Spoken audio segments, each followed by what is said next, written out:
Well, to me, more than ideas, it gives me the sense of what you're doing being an example for others and how data can be leveraged in, your operations data can be leveraged in streamlining everything and scaling. Because that's what content people often say. People we often say that it's hard to scale content, but then you see teams like yours or my former team where the scale is happening and it's happening while quality is maintained.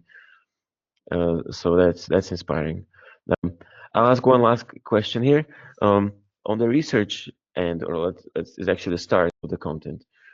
Oh, an idea that we're floating in this course is that content people and editors and even SEOs could be working with a lot more internal data, such as CRM data.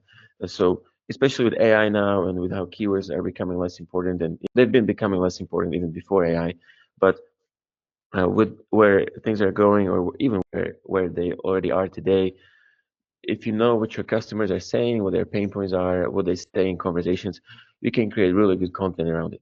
And traditionally, or typically today, is more the product marketing people or the customer success professionals who use data from customer conversations.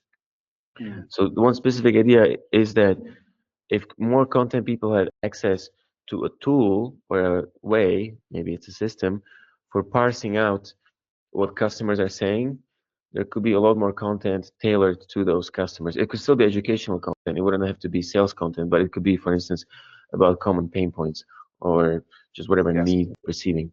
Um, can you see that happening with the current team you have? Do you just think it's a good idea in general, or are you doing it already in some way? Oh, that would be a dream. Look, I'm writing, probably in the next 2 weeks, I'll publish an article about how our team, I use, and our team uses AI to produce exceptional content. And a part of that is audience insights. That's one of the first steps that you've discussed. So, at the moment, what's really challenging is we've tried a few things for audience insights. As you said, the more information we know about our audience, the more tailored our content can be, and ideally, the more engaging can be, the better it will convert.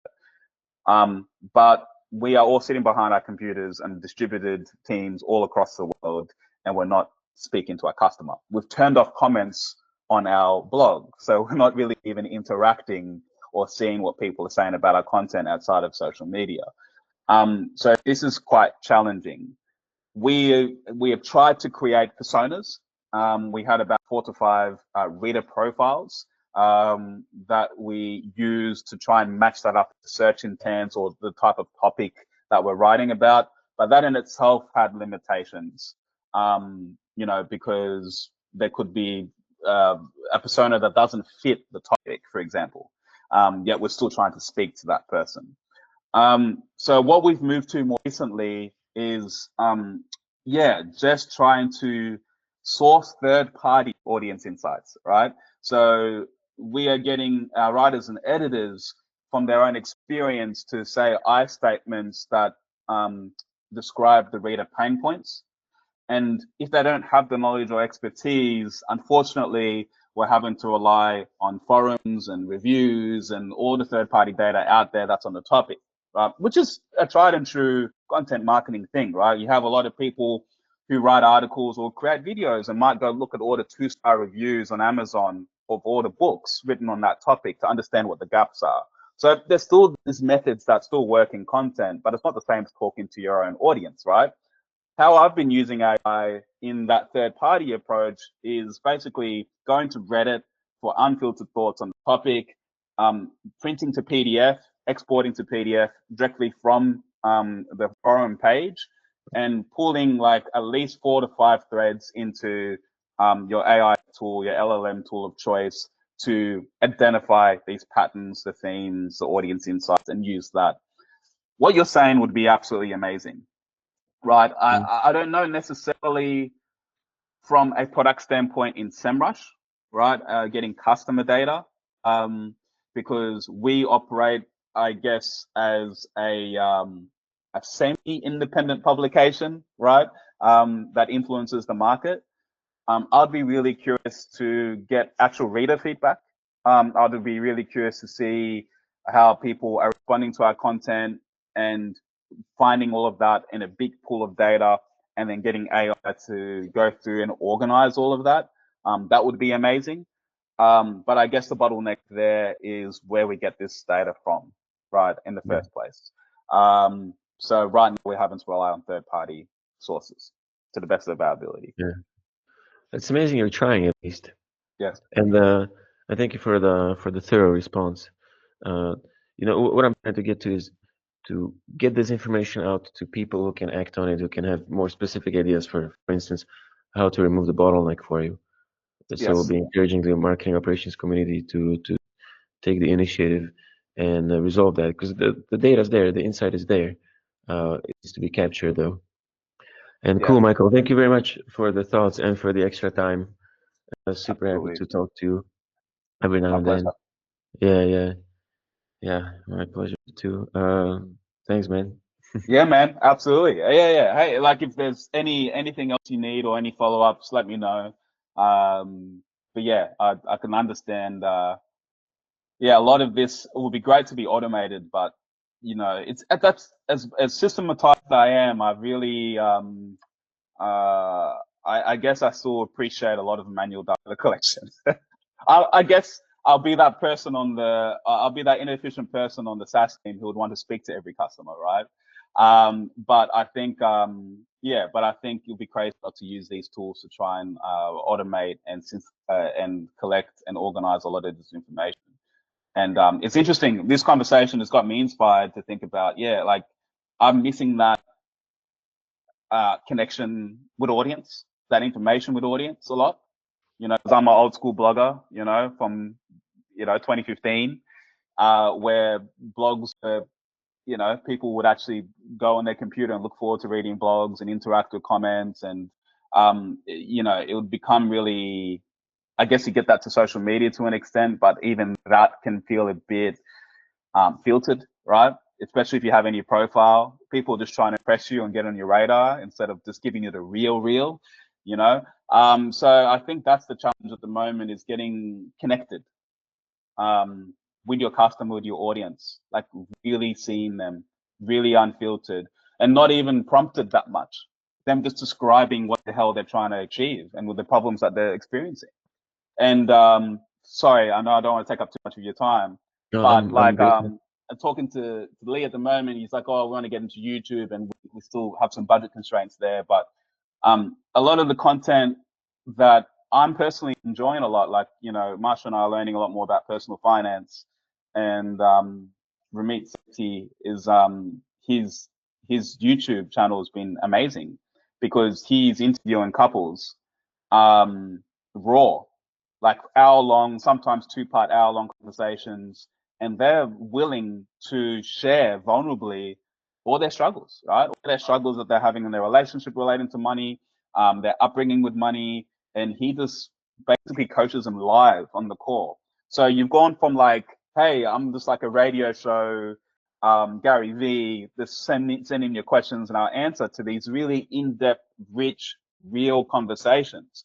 So not he's do 50, 100, 200 of those. Not only are you getting the reps in and the data from those conversations, which you can repurpose, but you're getting all the comments. Like authentic conversations tend to get authentic responses.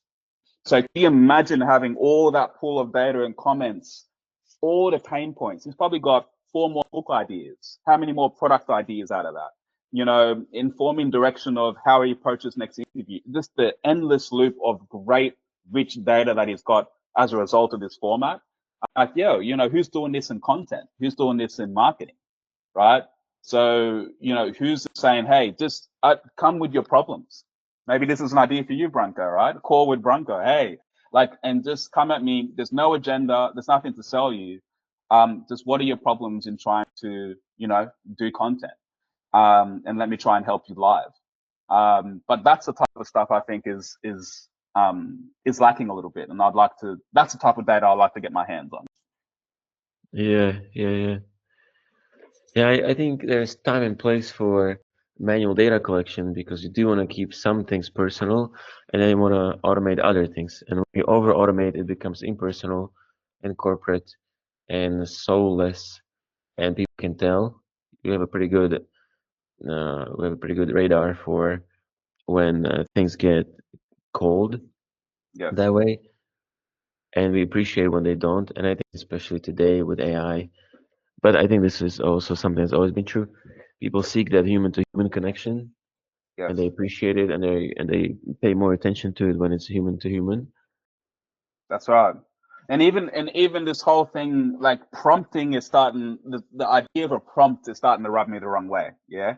Because it's like we're suggesting that if you just say this few cool one line or paragraph to Claude or Chat GPT, you're gonna get this awesome response.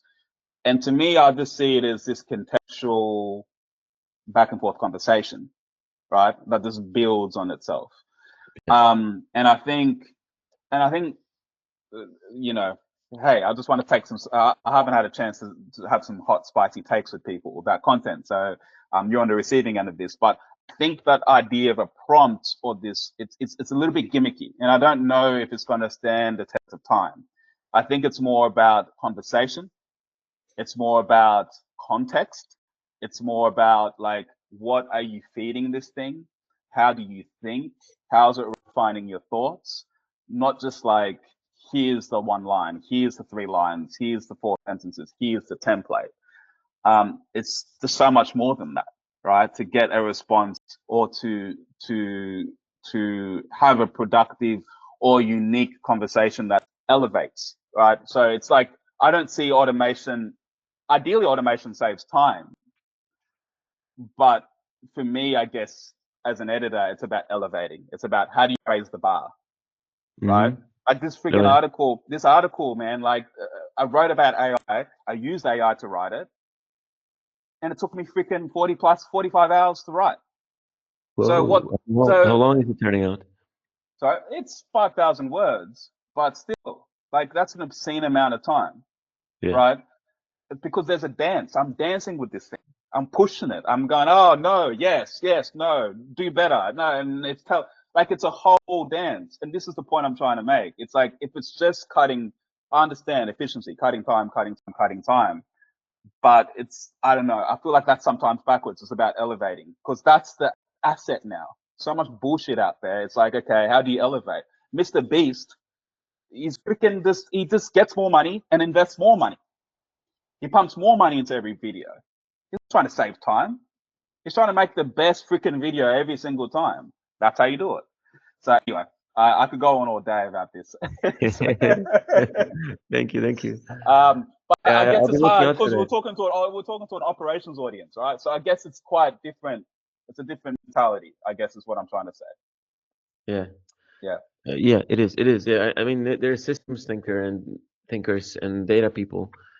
So I also just looking for your article on how you work with AI, how you write the content that you write with AI, and the sun just came out. It's super nice. I'll walk outside. Uh, Nice. so anyway, Michael, thank you. I don't want to take more of your time. You're a busy man, but we can keep talking personally anyway. That sounds And good. I'll let you know when this goes out. We're planning to start publishing the course late April maybe, which Yep. is also when the LinkedIn posts and potentially YouTube posts will be coming out. Okay. And then I'm thinking about what I'll do with it. I might be able to free up some of my own time in the near future and then publish a lot from these interviews because there's such gems that I've been getting, including the ones today, very first-hand experience from people in the field who are doing the work. Something that AI isn't doing yet, huh? Like sharing from own experience, like Yeah. your own human experience of an expert. That's what I focus all of my content on, and you do too. So, Yeah. uh, You've always been, yeah, man. Yeah, programmatic SEO was just so, but that's what you've always done. You've always been about that, and I think you're doing it now. So yeah, yeah, yeah. Sometimes I yeah, feel silly because I'm using the same old recipe all the time, but it oh, works so man, well, and I don't think it's gonna stop working anymore. Sharing, no, for those who don't have the context we have, sharing from your own expert experience, including opinions, including being wrong about stuff, beats everything, and I think it worked. Mm, it always worked. It's a strategy older than the hill. So whatever book you've read, uh, Yes.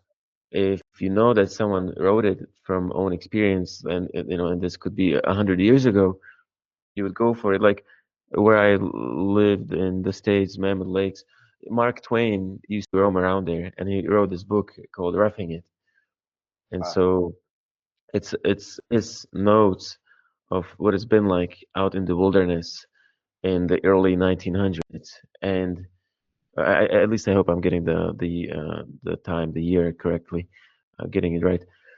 And it's just such a different book. It's so valuable, and it's not one of his famous books. For me, living in that area, reading from someone like that, from a name as big as Mark Twain, but reading his own experiences from doing what I like to do over there, that's just super valuable. And then today, a friend of mine, or my friend's sister, wrote a book, a couple years ago about her relationship with the wilderness over there because she grew up there.